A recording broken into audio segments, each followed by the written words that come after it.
অনির্বাণ সৃষ্টি হবে। রাজনৈতিক স্থিতিশীলতা হারালে আবার অনির্বাণ সৃষ্টি হবে। অনির্বাণ কি বুঝেন? অনির্বাণ ঘর করে 2008 যে অনির্বাণ হয়েছিল আমাদের সাথে সাথে তখন আমাদের নেতা বেগম খালেদা জিয়া তার গভর্নমেন্টের কি অবস্থা হয়েছিল? বেগম খালেদা জিয়াকে দেশ ছাড়া করার জন্য চেষ্টা করেছিল মাইনাস টু তারেক রহমান আর হলো আমাদের বেগম খালেদা জিয়া। সেখানে দেখেছেন কি অবস্থা সৃষ্টি হয়েছিল। তাকে তিনতলা থেকে ফেলে দিয়ে কোন হাত ভেঙে ফেলেছিল। বেগম খালেদা জিয়াকে তার বাড়ি ছাড়া করতে হয়েছিল। তাই অনির্বাণের ঘটনা সৃষ্টি হবে যদি আমরা অনেক অভিমত সৃষ্টি হয় আমাদের মনে। আমাদের মনে রাজনৈতিকভাবে নেতৃত্বের প্রতিযোগিতা প্রতিদ্বন্দ্বিত থাকবে, প্রতি ইচ্ছা থাকবে না।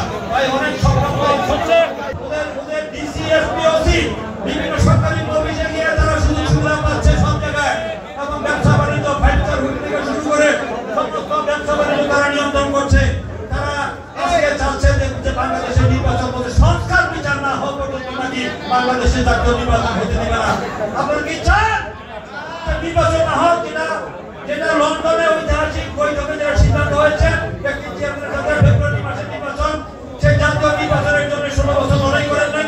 আমরা 16 বছর লড়াই সংগ্রাম করেছি একটি জাতীয় একটি জনগণের পুনর অধিকারের জন্য, জাতীয় নির্বাচনের জন্য।